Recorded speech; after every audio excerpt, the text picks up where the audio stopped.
अशोक गहलोत जी का बयान आया कि जो हमारे समय में अधिकारी लगे उन अधिकारियों को आप लगा रहे हैं।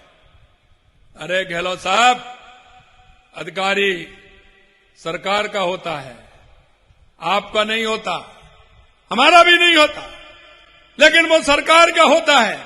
लेकिन मैं एक बात आपसे जरूर पूछना चाहता हूं, मुझे पता है आप उसका जवाब देंगे। अरे ये वही अधिकारी थे, आपने युवाओं के सपनों को रौंदने का काम किया था। ये वही अधिकारी थे, 19 में से 17 पेपर आपने लीक किए थे। आज भी हमारी सरकार के अंदर वही अधिकारी हैं। हमारे युवा भाई बहनों ने पेपर दिया है। अगर एक भी पेपर लीक हुआ तो बताइए, एक भी पेपर लीक हुआ था? मैं मेरे भाइयों आपको विश्वास दिलाता हूं, इस बात का जवाब गहलोत साहब जरूर देंगे कि वो कौन थे। हम कह सकते हैं कि अभी आरएस का परिणाम आया है। अरे गांव के गरीब किसान मजदूर का बेटा पास हुआ है।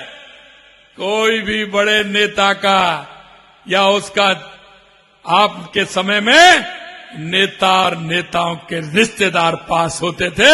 ये आपको अंतर देखना पड़ेगा, अंतर देखना पड़ेगा। हमने कहा है कि हमारी सरकार आम गरीब किसान मजदूर की, हम चाहते हैं उसका भला हो।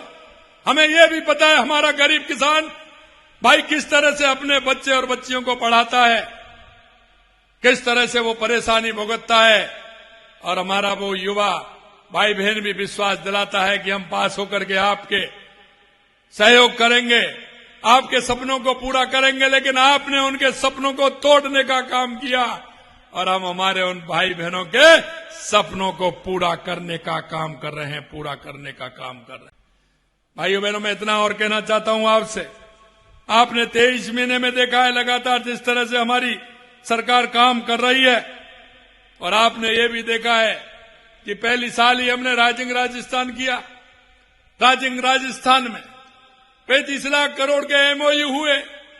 अरे गहलोत साहब, इसका भी जवाब मुझे दे देना। आपने भी राइजिंग राजस्थान किया था, इन्वेस्टमेंट राजस्थान किया था। जरा मेरे को बता दीजिए कितने के एमओयू हुए, कितने धरातल पर उतरे। अरे मेरे भाई और बहनों, मैं आपको कहना चाहता हूं कि हमारा पहली साल हुआ और इस साल में आप देख रहे हैं कि 7 लाख करोड़ रुपए के काम जमीन पर उतर गए। ये भी हम आपको विश्वास दिलाते हैं कि जिस तरह से काम हुआ है, यह छोटी बात नहीं। अगर आप देखोगे तो आपको लगेगा कि दिसंबर में हमारा हुआ था, दिसंबर आ रहा है, 23 महीने हुए और अभी दिसंबर में होने वाले हैं। आपको हम बता देंगे कि कितने काम हमारे आए हैं। मैं आपको ये भी कहना चाहता हूं, क्योंकि युवाओं से मैंने वायदा किया था कि 5 साल के अंदर युवाओं को 4 लाख सरकारी नौकरी देंगे, 6 लाख प्राइवेट सेक्टर में देंगे। आप देख रहे हैं 92,000 नियुक्ति पत्र दे दिए। दिसंबर में रोजगार उत्सव आ रहा है, रोजगार उत्सव में और देने वाले हैं। और मैं ये भी कहना चाहता हूं मेरे युवा भाई बहनों से, आप पढ़िए, मेहनत से पढ़िए। आपके सपनों को पूरा करने का काम देश के यशस्वी प्रधानमंत्री नरेंद्र मोदी जी के नेतृत्व में ये हमारी डबल इंजन की सरकार करेगी, डबल इंजन की सरकार करेगी।